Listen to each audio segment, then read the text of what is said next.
The clock on the mantel struck 7:30. Outside, the London rain tapped gently against the window pane, each drop tracing its path like a tear trying to find its way home. In the quiet sitting room of a modest semi-detached house in Surrey, Margaret Lawson sat on the edge of her worn armchair, clutching a mug of tea that had long gone cold. The words still echoed through her head. "You're just old and pathetic, Mum."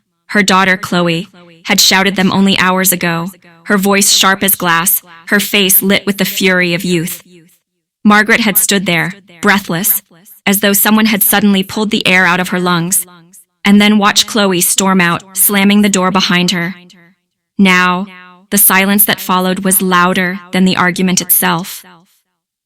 Margaret stared at the framed photographs lining the mantelpiece. Frozen fragments of a life she'd once built with her late husband, Peter. One picture showed Chloe at 7 years old, missing a front tooth, proudly holding her first painting. Another, Chloe at 16, draped in her school blazer, grinning beside her mother. She'd given everything to that girl, every bit of herself.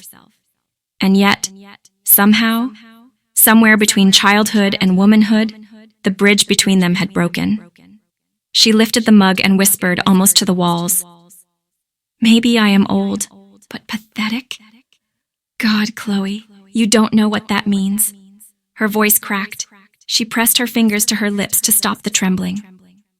The next morning arrived gray and heavy. The kitchen smelled of stale toast and loneliness.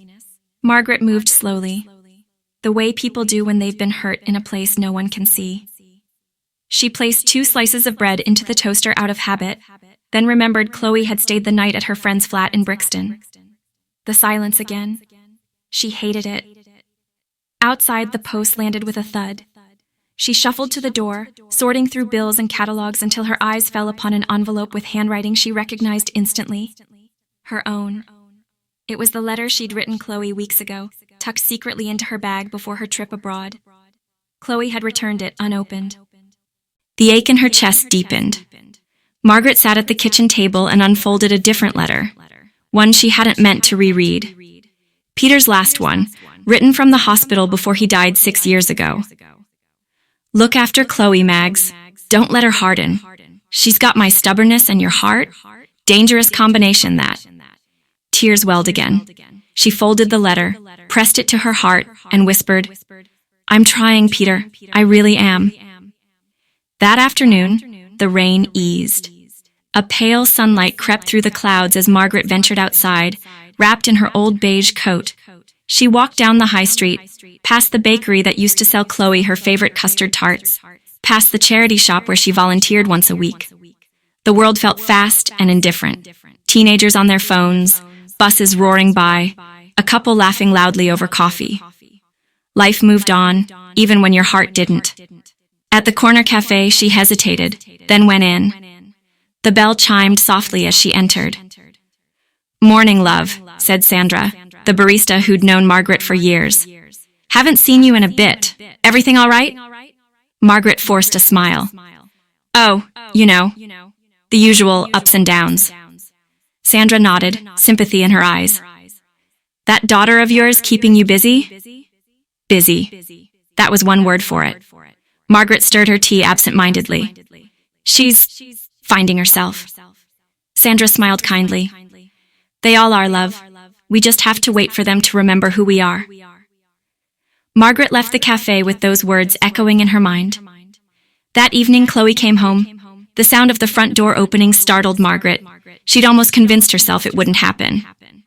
Chloe stepped inside, hair damp from the drizzle, coat half-zipped, her face pale from exhaustion. She looked older than her 23 years, tired in a way. Ambition makes people tired. "Hi," she murmured, avoiding eye contact. Margaret, standing by the stove, froze. "You're home early." "Yeah, plans fell through." Silence again. Only the kettle's whistle filled the room. Margaret turned off the flame. "I made shepherd's pie. You used to love it." Chloe nodded, eyes fixed on the floor. "Thanks." They ate quietly, the clinking of cutlery the only sound between them. Margaret's heart beat in her ears, waiting for an opening, but Chloe's face was unreadable. After dinner, as Chloe rinsed her plate, Margaret finally said, "About what you said last night." Chloe froze, her shoulders tensed. "I didn't mean it," she said quickly. "I was angry."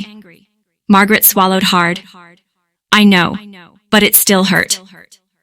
Chloe turned, arms crossed defensively. "You just don't get it, Mum. You're always home, doing the same things. You don't understand what it's like for people my age. Everything's changing. Work, rent, relationships. And you just keep talking about the past." Margaret's voice softened. "The past is all I have sometimes." Chloe's lips parted, but no words came. Margaret continued, her voice trembling. "You think I don't understand? I may be old, but I've been exactly where you are, lost, scared, trying to prove something to the world. But back then, I didn't have anyone to hold me when I failed. I made sure you would." The air thickened with the weight of unspoken years. Chloe sat down slowly. "I didn't mean to call you pathetic."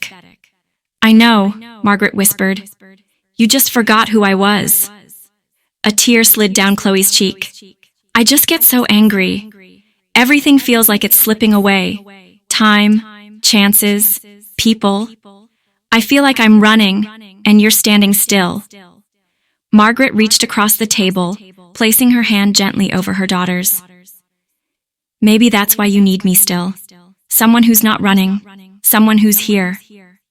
For the first time in months, Chloe didn't pull away. They sat like that for a long time. A mother and daughter caught between generations, each holding a piece of the other's pain. Days turned into weeks. The distance between them began to shrink. Small gestures at first.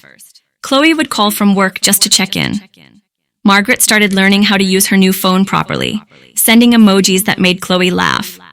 They began walking together on Sundays along the Thames, sharing stories about Peter, about life, about everything they'd missed. One evening, Chloe surprised her mother with 2 tickets to a photography exhibition in London. "You always said you wanted to see those old city prints," she said shyly. Margaret smiled. "You remembered."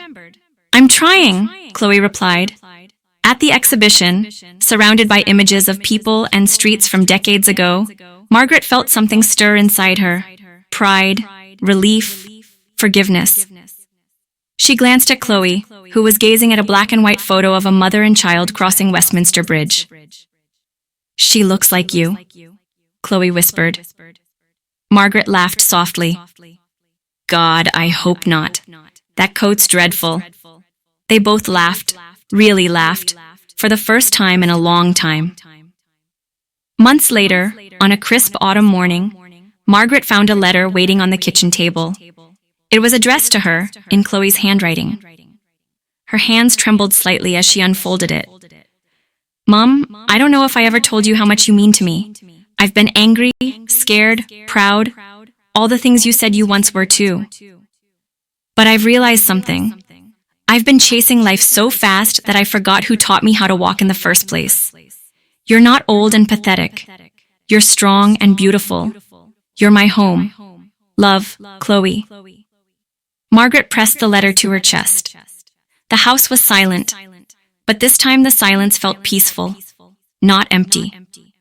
She walked to the window, where the morning light poured in through the lace curtains, and whispered, "She's coming back to me, Peter. Slowly, but she's coming back." That night, Chloe came home late from work. She found her mother asleep on the sofa, glasses sliding down her nose, a half-read book in her lap. Gently, Chloe draped a blanket over her shoulders. Margaret stirred, eyes fluttering open. "Oh, you're home, darling." "Yeah," Chloe said softly, smiling. "I'm home." Epilogue. Love doesn't vanish when words cut deep. It hides, waits, until one heart is brave enough to open again. Margaret and Chloe never became perfect.